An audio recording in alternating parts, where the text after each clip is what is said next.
श्री स्वामी समर्थ. नमस्कार. तुमच्या सर्वांचे माझ्या यूट्यूब चॅनलमध्ये खूप खूप स्वागत. तुमच्या सर्वांच्या इच्छा मनोकामना पूर्ण होत हीच स्वामी महाराजांच्या चरणी प्रार्थना करते आणि आजच्या आपल्या एका नवीन व्हिडिओला सुरुवात करते. बघा, येत्या 22 सप्टेंबरला शारदीय नवरात्र उत्सवाला सुरुवात होत आहे. मग आपण आजच्या या व्हिडिओमध्ये घटस्थापनेचा शुभ मुहूर्त जाणून घेणार आहोत की आपल्याला घट जो आहे तो कोणत्या शुभ मुहूर्तावरती स्थापन करायचा आहे. मग आता शारदीय नवरात्रीच्या पहिल्या दिवशी अगदी बघा, काही ठिकाणी घटस्थापना केली नाही तर कलशाची स्थापना केली जाते. घटस्थापनेचा शुभ मुहूर्त 22 सप्टेंबर म्हणजे वार आलेला आहे सोमवार.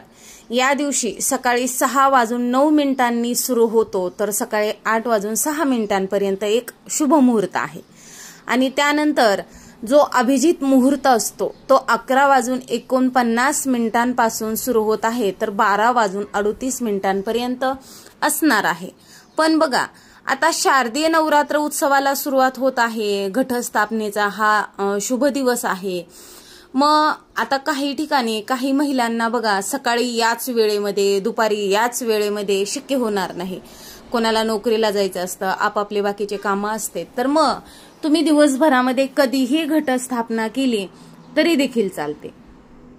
तसेच बघा, आता घटस्थापना करताना धान्य कशा प्रकारचे घ्यायचे, तर आता धान्य घेताना एकतर 7 प्रकारचे घ्यायचे असते किंवा मग 5 प्रकारचं घ्या. अवेलेबल झालं तुम्हाला तर 9 प्रकारचं घ्या. मग काय होतं बघा, आपण आता बाजारामध्ये सगळंच साहित्य मिळते, अगदी मातीपासून विकत मिळतीये. तर मग आपण जर बाहेरून धान्य विकत आणलं तर त्यामध्ये थोडं आपल्याला धान्य घरातलं देखील वाढवायचं आहे. कारण का बाहेरची जी पुडी येते ना ती थोडंसंच धान्य असतं आणि मग घट दाटसर प्रमाणामध्ये आपला तो उगवत नाही. त्यातलं काही धान्य खराब झालेलं असतं, किडलेलं असतं, मग ते उगवल्याच जात नाही. मग त्यासाठी बघा, शक्यतो जर तुम्हाला पूर्वतयारी करणं झाली तर घटस्थापनेसाठी तुम्ही घरचंच धान्य काढून घ्या. बघा, आपल्या घरी गहू असतात, ज्वारी, जवस, तीळ, हरभरे, हिरवी मूग. तसेच बघा, सगळ्यात महत्वाचं म्हणजे करडी घटस्थापना करताना घेतल्याच जातात. बघा, हे तर 7 प्रकारचं धान्य आपलं तयार झालं आहे. तसेच बघा, आपण त्यामध्ये नागली घेऊ शकतो.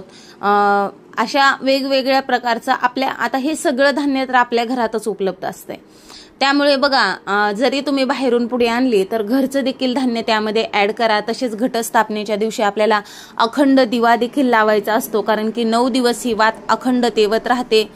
तर बघा, आपण आजच्या व्हिडिओमध्ये घटस्थापना करण्यासाठी धान्य कशा प्रकारचं घ्यायचं, तसेच घटस्थापनेचा शुभ मुहूर्त कधी आहे याबद्दल अगदी सविस्तररित्या जाणून घेतलेला आहे. तर तुम्हाला माझा हा व्हिडिओ आवडला असेल तर नक्कीच तुम्ही व्हिडिओला एक लाईक करा, शेअर करा आणि असेच नवनवीन अध्यात्माचे व्हिडिओ पाहण्यासाठी चॅनलला सबस्क्राईब देखील नक्कीच करा.